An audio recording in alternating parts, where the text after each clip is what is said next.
minyaknya kurang kenceng, sedangkan minyaknya terlalu optimis, terlalu banyak gitu terproduksi.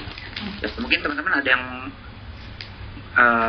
udah kebayang belum kira-kira apa sih yang bakal atau yang kita bisa rubah untuk mematchkan dua parameter ini? Gimana mau gini? Yang bisa jawab? Mau gini.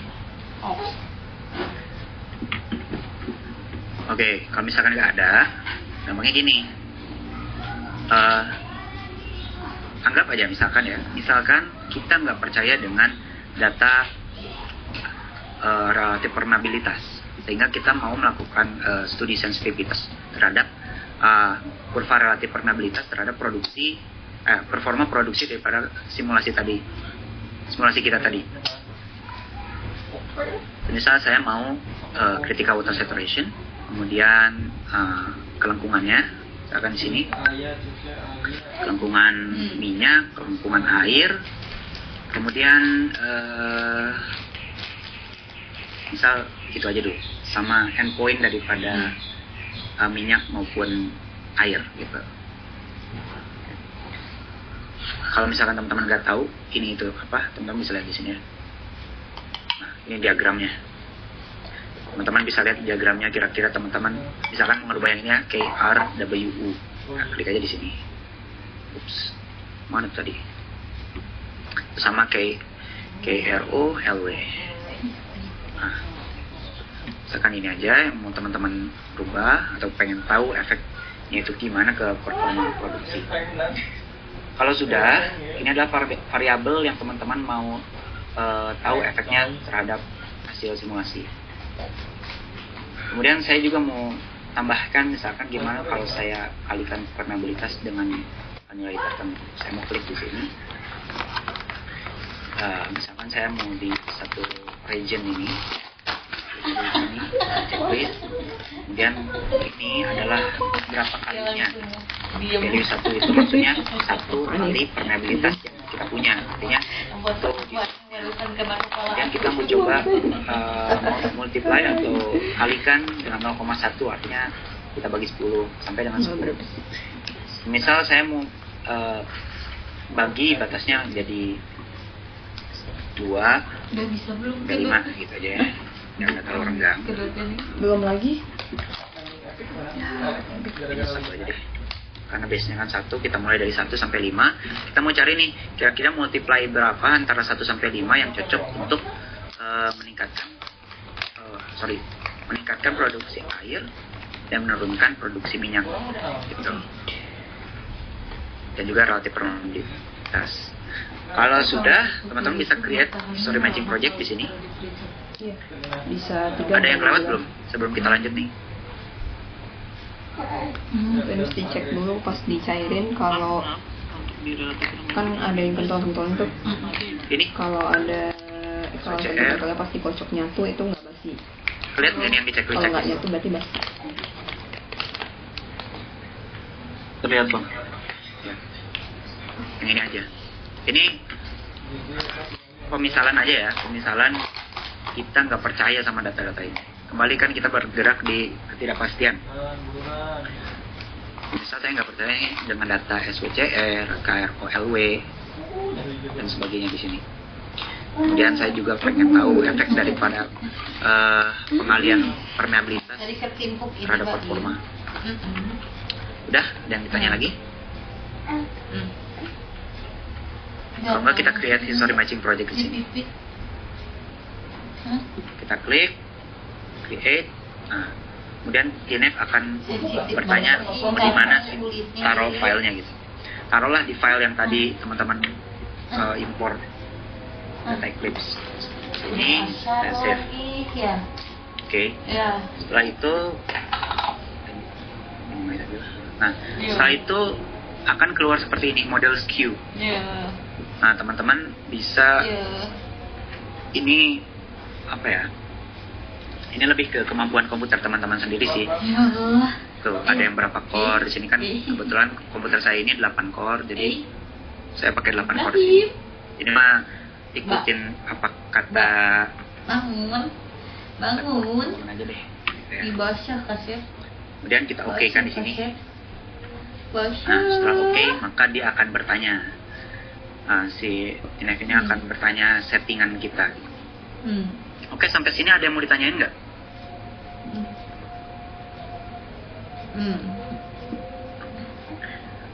Kalau nggak ada, saya mau lanjut nih. Oke, di sini ada yang namanya algoritma di experimental design maupun optimization algorithm. Ini untuk definisinya masing-masing. Teman-teman bisa langsung geserin aja kursornya, simpan di sini gitu. Misalkan paket Barman itu untuk seperti apa, grid search seperti apa, kemudian hypercube seperti apa, dan lainnya juga seperti apa. Kemudian untuk optimization algorithm, teman-teman bisa pilih satu dari 4 ini. Sebagai contoh, ini hanya contoh aja ya. Saya mau klik di differential evolution seperti ini, maka experimental design-nya akan berubah. Ini algoritma ini akan mempengaruhi variabel yang udah kita tentukan tadi. Bisa kita nih pilih bracket Barman, grid search, hypercube gitu, atau differential evolution gitu. Nah, di setiap metode ini teman-teman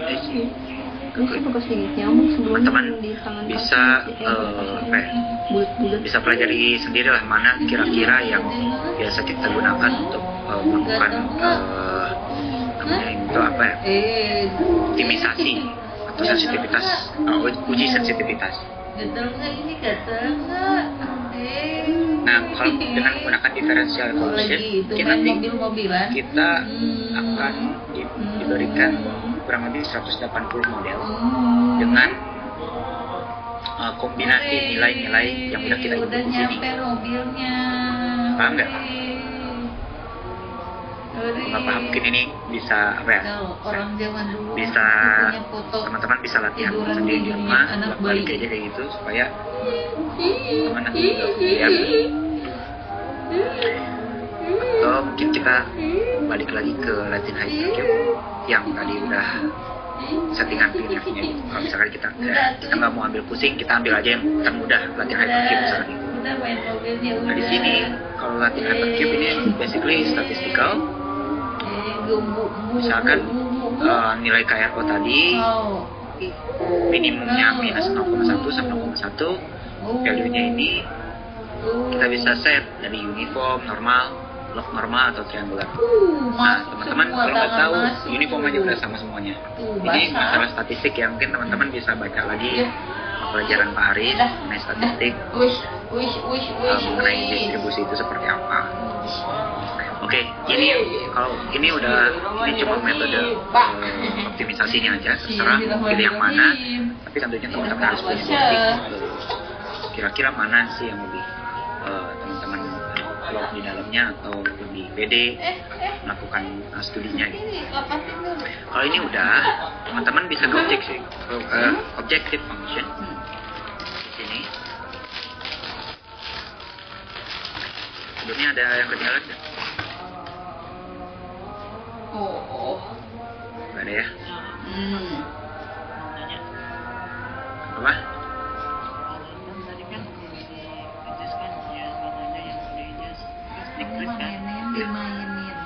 Nenek makan tangan. Ya.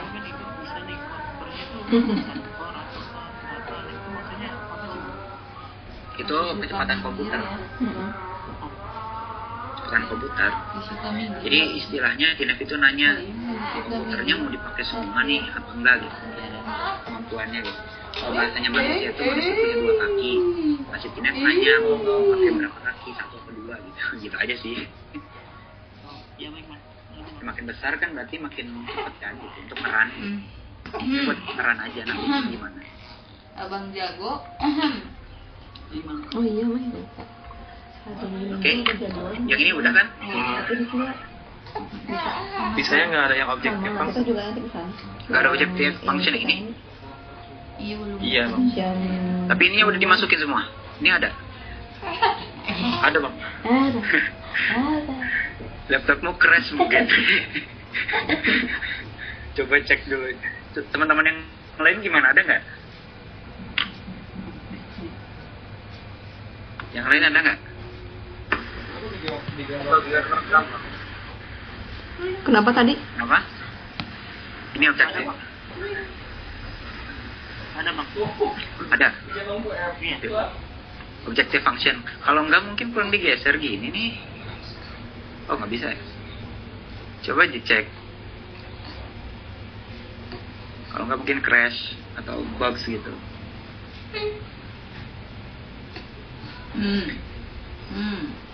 Kalau udah, kita lanjut ke objective function ya. Kita klik di sini.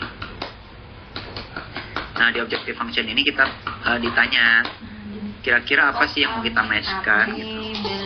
Gampangnya seperti itu. Tadi yang kita mau matchkan itu kan oil rate sama water rate ya. Di sini kita bisa milih kira-kira objeknya itu mau apa. Misal biar lebih gampang kita objeknya ini mau satu lapangan aja deh gitu ya. Saya mau objeknya itu satu lapangan. Nge-matchin satu lapangan aja, nggak perlu sumuran gitu. Setelah saya ganti field apa tadi wells jadi field, ini kan jadi dia object type-nya jadi berubah jadi field. Nah di sini saya mau ngambil oil rate kan tadi, klik oil rate, kemudian sama water rate. Nah untuk menambahkan water rate saya klik add term. Nah ininya objeknya kembali lagi ke field, cuma parameternya di water rate. Nah gitu. Paham nggak? Yang kelewat?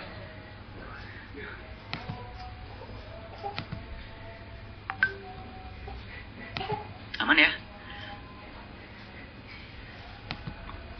Masih bisa bang. Masih bisa? Oke. Oke, kalau udah, kita batasi aja ya. Kita oil rate sama water rate. Oke? Kalau udah, kita langsung oke kan saja di sini. Ya, kita oke kan. Langsung kita oke kan lagi di sini. Nah, oke. Kalau semuanya udah di oke, maka TNAV akan otomatis meran semua model yang teman-teman tadi udah bentuk sebelumnya ya, dengan nilai-nilai parameter yang disediakan oleh TNAV. Kalau sudah berhasil nanti ada tulisan kayak gini, status calculated. Sedangkan yang lainnya masih not calculated, artinya ini belum dirun sama si TNAV. Kembali ini adalah queue. Kalau yang sudah selesai, kita oke lagi. Oke, yang ditanya. Nah ya udah selesai. Selesai. Kalau udah selesai teman-teman bisa lihat di calculation ini model mana aja yang lagi di run. Yang di sini artinya saya sudah selesai run 3 model, ini lagi berlangsung yang keempat. Dan teman-teman bisa lihat di result function ini. Yuk, ada dulu yuk. Untuk mengetahui hasil daripada run simulasi untuk berbeda variabel.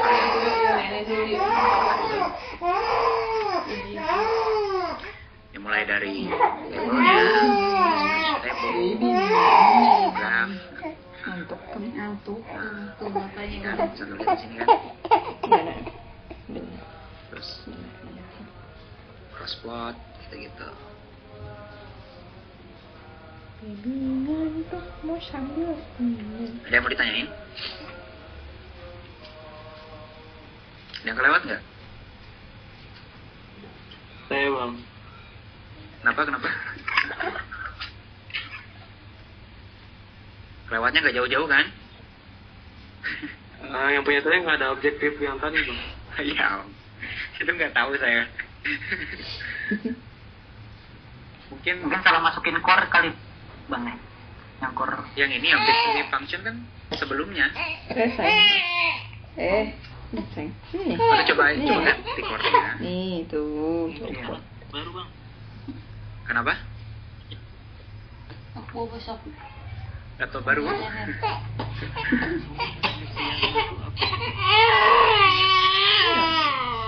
sayang. Ya ini kan versi baru. Enggak. Yang dipakai kami 20.1 Bang. Itu di mana di web? Gitu. Kalau satu saya nggak tahu ya di objective functionnya yang mana. Tapi ininya sama nggak? Apa? Interface-nya sama?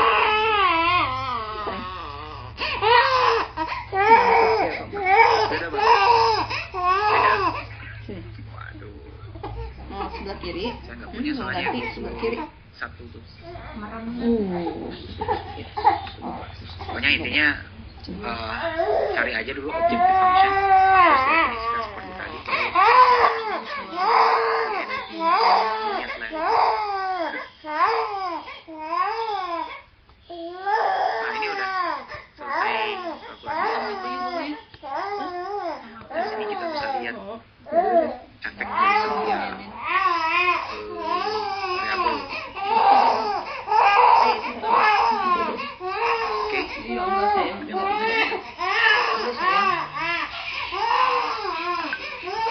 Yang bertanya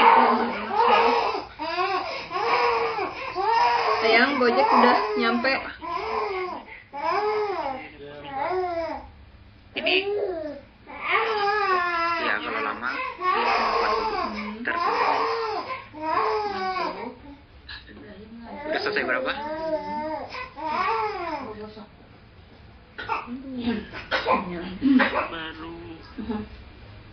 Baru satu jangan. Oh, 5 ya, nggak apa-apa. 5 mah lumayan lah. Ini course-nya berapa sih di situ?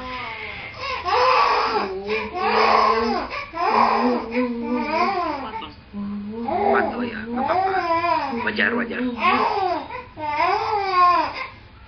Karena kan kalau simulasi itu ya kita berbicara juga dengan keterbatasan komputer yang kita miliki.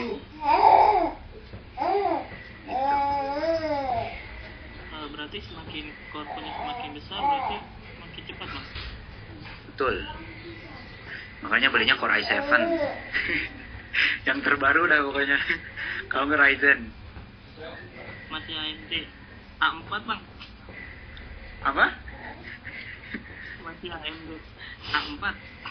AMD A4. Nggak apa-apa lah buat desain itu mah. Iya Bang. Nggak apa-apa. Yang penting bisa belajar. Oke, saya dulu juga pernah kayak gitu sih. Dulu lebih parah petrel. Orang ngeran sejam, saya 3 jam. Oke. Nah, di sini teman-teman bisa lihat. Mana sih? Seluruh model. Mana sih tadi di graph? Di graph ini teman-teman bisa klik seluruh model, apa sih efek daripada setiap parameter yang kita adjust. Nah, untuk parameter yang udah di adjust itu ada di model variable sini, di results, model variable, dan ini adalah data-data yang digunakan gitu. Untuk mengetahui mana sih yang sebenarnya ngefek ke performa simulasi itu sendiri, kita bisa ke analisis ke sini. Ada yang namanya Pareto chart atau tornado diagram. Ini tornado diagram ini bisa teman-teman dapat kalau tadi yang pas awal itu yang eksperimental design, yang algoritmanya itu di tornado. Tapi nggak apa-apa, kita lihat pakai Pareto chart. Nah, kita bisa geser aja nih dari yang ininya nih, stepnya ini kita geser. Nah, kita bisa lihat di sini yang paling panjang ini, artinya dia sangat mempengaruhi variabelnya, variabel objective functionnya. Jadi kan objective function kita oil rate sama water rate ya. Nah, tadi oil rate sama water rate. Nah, ini kan oil rate sama water rate. Nah, kita lihat di sini SWCR atau criticalnya itu sangat mempengaruhi. Artinya sedikit aja kita rubah SWCR ini, maka perubahan di oil rate maupun water rate ini akan tinggi. Paham kan? Tuh. Jadi kita mulai dari awal, kalau kita lihat tuh dia tetap konsisten, dia tetap tinggi. Kita geser aja tuh.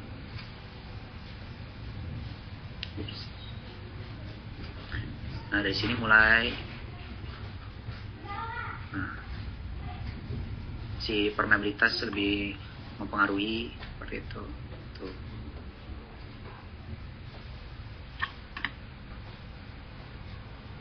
Nah gitu. Paham? Apalagi ya, stack load.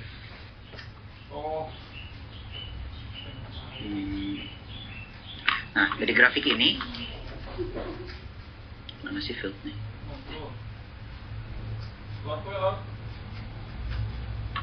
Nah dari grafik ini kita bisa lihat tadi dengan variabel yang udah kita rubah sebenarnya yang paling mendekati yang mana sih?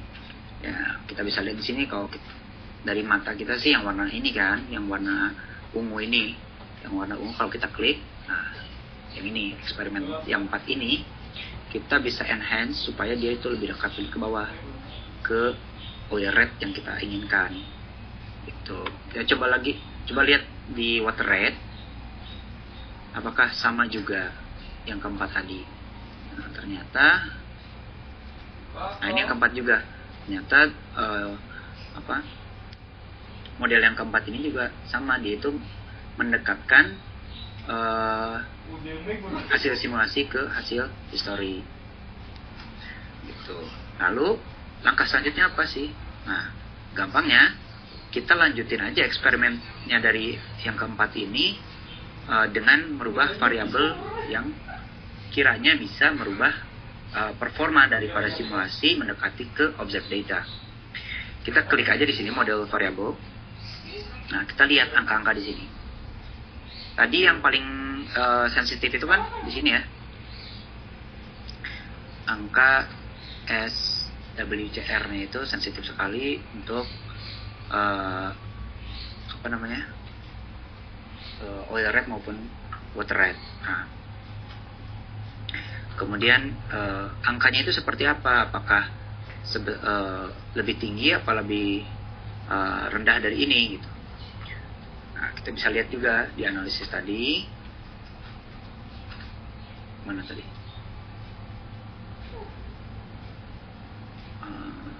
Harusnya ada ini ya.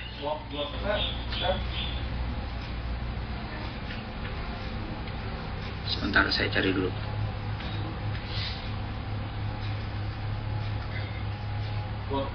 Memang si TNF ini agak berbeda sama si MOST ya, ataupun fasilitas AHM di Petrel gitu. Jadi kita perlu memahami juga lebih baik gitu apa sih si yang dimodelkan oleh si TNF ini gitu. Kalau misalkan kita nggak tahu efeknya ini 9, ini artinya 92% si SWCR ini mempengaruhi dan juga permeabilitas. Nah kita coba aja kita melakukan adjustment pada SWCR ini dan juga permeabilitas. Ini kita coba kali dengan sesuatu yang lebih gitu. Yang ini kita coba tambahkan. Nah gimana caranya? Nah teman-teman bisa langsung aja klik di sini 0,00 variabel yang model yang keempat ini, kita klik kanan, kita misalkan mau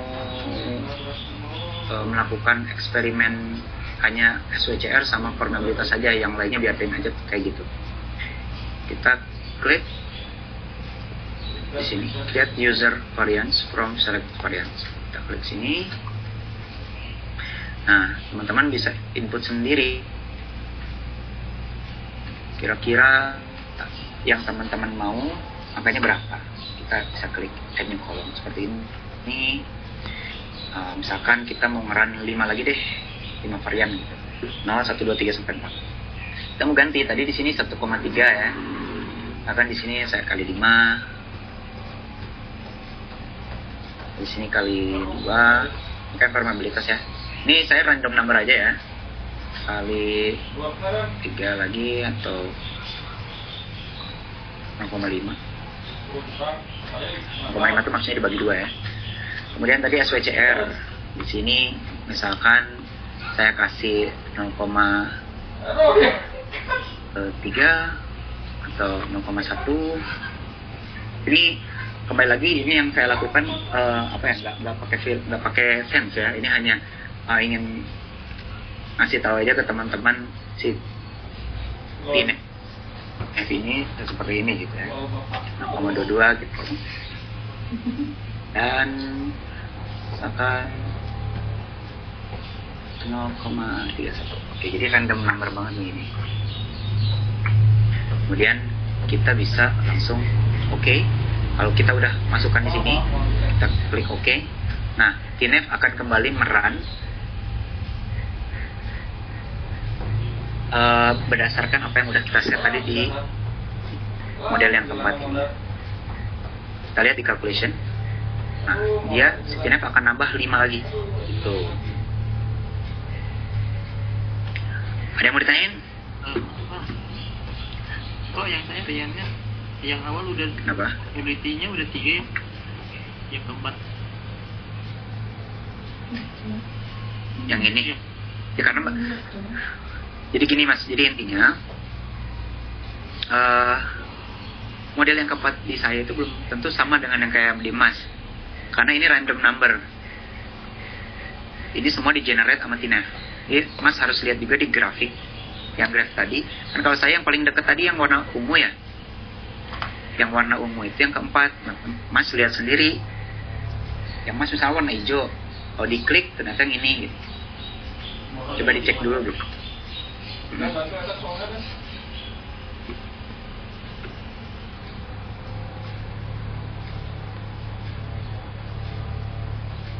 Itu ini udah selesai. Nah ini udah selesai semua. Terus kita bisa cek lagi, misalkan yang apa namanya, yang hijau ini kita matiin aja ya. Oops. Kita nggak fokus lagi di situ, kita bisa. Nah, kalau kita klik di sini, otomatis dia akan aktif. Kalau enggak, ya kita bisa lihat nggak ditampilkan oleh si TNF di sini.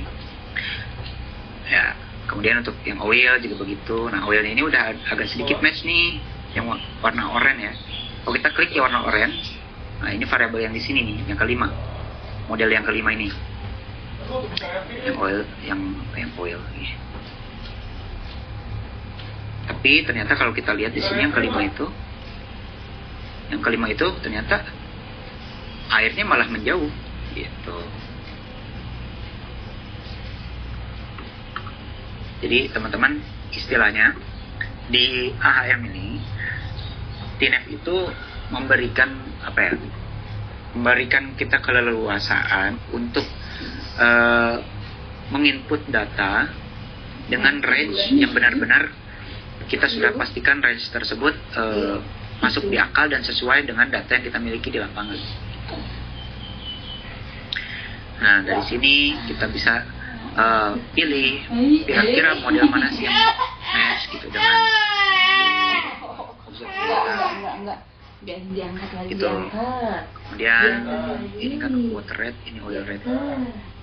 Nah, kalau dari sini kita bisa lihat kalau di oil rate yang kelima itu paling bagus. Tapi kalau di water rate ternyata yang kelima nggak bagus banget amat, itu yang warna hijau. Nah, yang ketiga. Nah, dari sini kita bisa lihat antara model yang ketiga sama yang kelima kira-kira apa sih yang menyebabkan kedua hal ini bisa berbeda. Masuklah kita ke model variabel lagi. Nih, apa sih bedanya antara ketiga sama yang kelima? Yang ketiga, permeabilitasnya dikali 2, SWCR-nya 0,1. Sedangkan kalau di model 5, permeabilitasnya 0,5 dikali 0,5, sedangkan di sini 0,31. Nah, kalau kita bisa lihat di sini, SWCR-nya kan makin gede. Artinya minyak akan lebih mengalir di sini dibandingkan dengan air, gitu kan. Sedangkan di sini di permeabilitasnya yang ini dia lebih cepat, yang 3 ini. Ya mungkin saja air karena permeabilitasnya itu lebih besar dari yang sini, mungkin air dia lebih mengalir lebih cepat ke sumur-sumur pada model yang ketiga ini. Jadi insight-nya dari AHM itu ya seperti itu aja sebenarnya. Teman-teman ngebantu teman-teman mengurangi waktu ya, melakukan suatu efektivitas dalam bekerja di history matching. Itu aja sih. Nah, untuk sense yang seperti tadi itu teman-teman sebenarnya harus teman-teman latih sendiri, karena saya juga sampai sekarang memang itu harus terus saya pelajari ya. Sense engineering di history matching itu harus terus kita tingkatkan, terutama perihal data gitu. Data yang kita miliki, model yang kita miliki, kekurangan, kelebihan dari setiap data ataupun model yang kita miliki itu kita harus paham. Ini AHM ini hanyalah suatu alat yang kita gunakan untuk mengetahui variabel yang benar-benar bisa kita gunakan untuk lebih mudah dalam history matching. Itu aja sih. Kemudian ada yang mau ditanyain?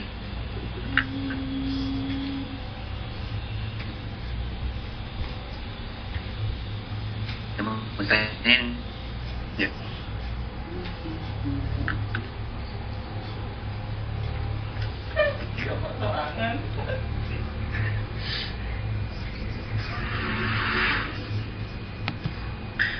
Kalau misalnya kita mau Oke, teman-teman, ada itu, yang- no?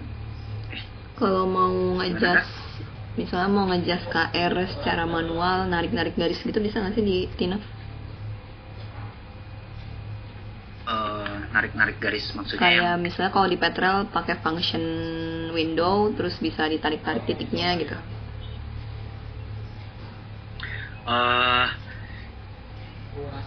memang kalau itu kayaknya nggak bisa deh Kak ya. Narik-narik kayak gitu nggak bisa, kecuali yang bisa itu di sini. Kalau yang di simulation ini nggak bisa. Yang bisa itu di sini, model design. Oh, di bagian input ya? Ya, di model ya di bagian input, dan itu juga di sini juga kita bisa mengconvert mengconvert dari data lab misalkan ya, bentuknya seperti apa, itu kita bisa di matchkan dengan korelasi Corey gitu kan. Oh, Paham nggak maksudnya? ya. Kayak kalau di Petrel Jadi kan, kayak rock physics function gitu. Ya, jadi rock physics function. Jadi mungkin gimana ya, ada pro dan kontranya juga ya. Tapi mungkin supaya menjadi lebih mudah dalam mengidealkan sesuatu, kita bisa menggunakan fasilitas tersebut gitu. Kan kadang-kadang dari lab itu data KR itu kan apalah nggak ideal gitu kan. Nah, si TINAF ini dia bisa menggunakan fasilitasnya supaya data-data lab tersebut kita bisa convert terhadap kita convert ke persamaan Korea ataupun LET gitu. Nanti bakal dapat tuh endpoint-nya berapa, n-nya berapa gitu. Dan ini kan akan lebih mudah buat supaya kita bisa history matching itu nggak risky gitu kan. Uncertainty-nya nggak makin besar gitu kan. Kalau ditarik-tarik kadang-kadang nggak smooth konsisten juga, kita nariknya sebelah sini, yang kanan nggak ditarik.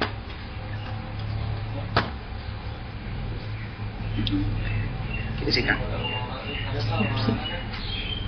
Kalau di model designer itu sih hal yang sering aku gunain, terutama itu kalau di universitas kan ya memang harus cocok ya, karena akademik gitu, sesuatu ideal. Jadi kita bisa dapat nilai n-nya, atau endpoint. Corey functionnya. Dari situ udah nanti begitu ya Corey functionnya. Jadi dari situ pas di HM ini kita ya udah main aja di angka-angka situ gitu. Kan itu lebih ini ya, nggak risky gitu. Banding kita punya beberapa set Emang lebih mudah itu di CMG, di CMOS itu lebih mudah dan interface-nya juga lebih lebih friendly gitu. Tapi mungkin di Asia ini kebanyakan pakai TNAV ya. Jadi kita perlu juga belajar TNAV ini supaya untuk bekal kita nanti kalau ke industri gitu. Ya. Itu sih kan.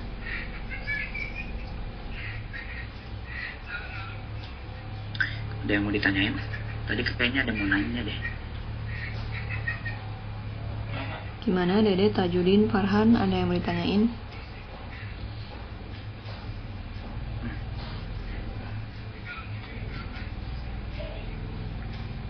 Oke. Ini cuma gambaran aja ya apa yang bisa dilakuin di AHM gitu. Jadi untuk lebih jelasnya mungkin saya juga udah kasih modul tutorialnya. Jadi teman-teman bisa coba langsung di rumah dari laptopnya masing-masing, terus melatih sense kita terhadap model reservoir itu sendiri dan efek dari setiap parameter yang kita adjust itu seperti apa. Kita bisa lihat di sini. Mungkin pertanyaan yang paling pertama itu bakal keluar itu mungkin kayak butuh nggak sih AHM ini gitu? Butuh apa nggak sih AHM? Sebenarnya AHM ini bisa menjadi sesuatu yang mempermudah kita atau malah nambah masalah juga buat kita gitu. Makanya kembali ini bukan automatic history matching tapi assisted history matching. Jadi kita udah punya sense-nya, kita punya knowledge, basic knowledge untuk dalam aliran fluida dalam media berpori. Nah dari situ barulah kita bergerak ke sini gitu. Karena saya pernah gunain AHM seperti ini, sensitivity analysis, udah ngeran lama-lama ternyata apa yang saya pengen dapat itu nggak tercapai gitu, entah masalahnya apa gitu. Jadi intinya saya pengen mengefektifkan waktu, malah ternyata buang-buang waktu. Nah itu memang kelemahan daripada AHM itu sendiri. Makanya kita harus pastikan dasar dari reservoir engineering kita tuh kuat gitu. Nggak kuat-kuat banget sih, tapi minimal paham gitu ya. Ya kalau nggak paham ke seperti log ataupun yang lain, ya mungkin at least ya basic di kita lah di perminyakan Darcy's law itu udah harus paham gitu. Iya betul. Itu bedanya kita sama klik engineer ya. Kalau cuma ngeklik doang gampang ya. Cuma Iya, kita betul. sebagai petroleum engineering ya harus punya basic tetap. Ya. Betul. Yang mau ditanyain? Mau nanya Bang? Saya Bang, Gimana? Siapa tuh? Lanjutin. ya. Sebenarnya makasih banget dan sangat informatif. Yang mau ditanyakan itu ini Bang, pemanfaatan data science dalam TNAV ini bagaimana Bang ya? Data science dan TNAV. Mungkin Dimasukinnya yang bagian mana itu? data science apa data science?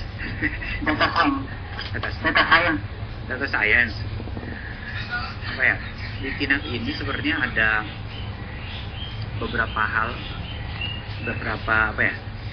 cara ya yang digunakan, yang biasa kita gunakan pada data science.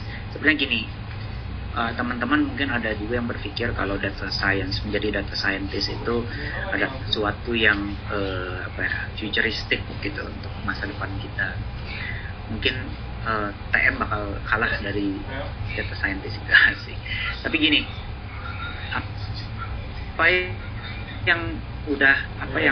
terutama teman-teman yang bergerak sering bergerak di reservoir simulation, sebenarnya dari data science itu udah diterapkan di industri perminyakan sejak dulu. Contohnya apa? Contohnya itu yang tadi yang saya bilang, optimization seperti PSO, particle swarm optimization, terus clustering segala macam, itu sebenarnya metode-metode data science yang sekarang lagi booming gitu. Nah, kalau teman-teman paham data science itu sendiri, paham metode-metode optimisasi seperti tadi jet algorithm, terus particle swarm optimization, itu akan lebih memudahkan teman-teman dalam melakukan AHM ini. Teman-teman tahu PSO itu kekurangannya apa, teman-teman bisa langsung aplikasikan di AHM ini, dan itu sangat membantu sekali. Saya kasih tahu teman-teman, ini sangat penting sekali buat uncertainty analysis. Dan dari proyek-proyek yang udah saya lakukan sebelumnya, banyak banget engineer Indonesia yang nggak tahu uncertainty analysis, entah di Petrel, TNF ataupun di CMG. Dan inilah uncertainty analysis gitu. Dan basic dari uncertainty analysis itu adalah ya data science tadi, yang di dalamnya ada machine learning gitu kan, atau artificial intelligence seperti itu. Itu udah dipakai di dunia perminyakan dari dulu mas gitu. Cuman kitanya kurang ngeh aja gitu, kurang membuka mata kita gitu. Penting banget perannya di situ mas. Jadi tanya lagi.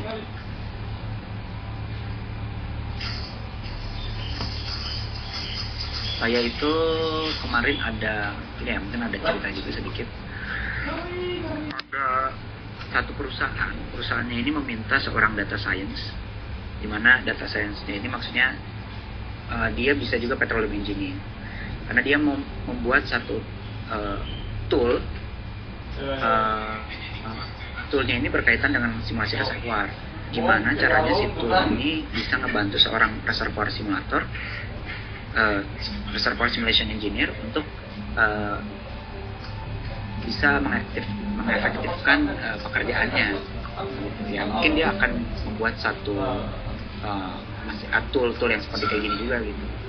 Cuman gimana caranya terbebas dari istilahnya Eclipse atau CMG, TNF, dia pengen bikin tuh kayak gitu. Dan mungkin teman-teman yang udah petroleumnya jago, data science-nya jago, bisa tuh ke perusahaan macam kayak gitu. Dan banyak banget perusahaan kayak gitu. Tuh ada yang ditanyain.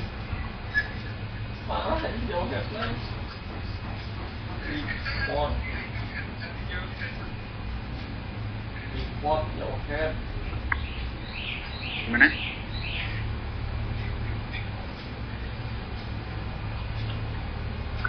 Mau nanya bang? Ya, gimana? Seperti yang kita tahu kan, kalau misalkan relative probability kan udah di pengujian core udah per sampel gitu bang, untuk di ini. Kalau misalkan untuk yang kita adjust ini udah satu lapangan atau gimana bang? Tadi kan di objective function sih, tadi tuh di variable. Yang mana sih? Oh ini variable. Variable ini kan tadi kita udah tentukan sebelumnya kan. Nih ada tulisannya TO5 1 to 5, artinya region 1 sampai 5, atau biasa kita sebut rock type 1 sampai rock type 5. Teman-teman tahu nggak yang namanya rock typing?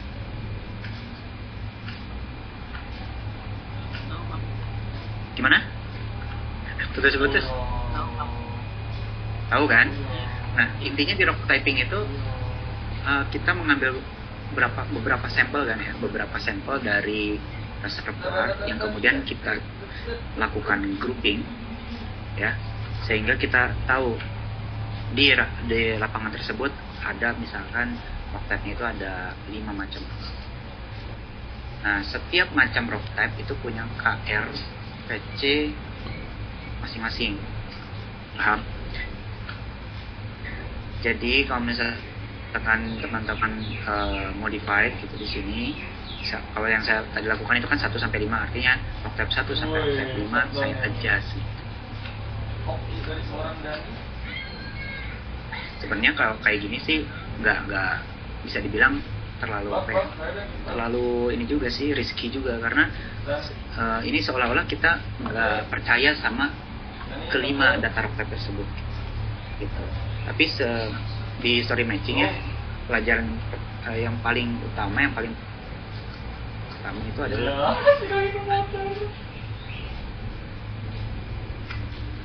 kita harus benar-benar percaya dengan data yang kita miliki. Kalau kita percaya dengan datanya itu,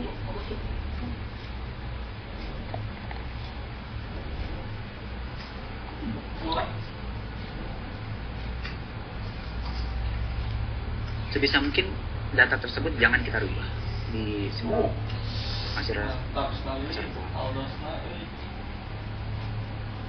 Tapi kalau kita nggak tahu data tersebut, gimana cara seorang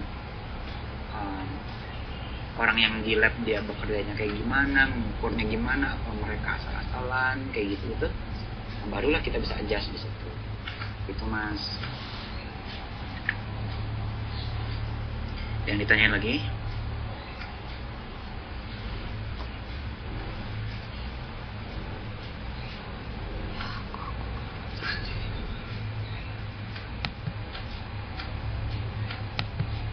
Yang ditanyain?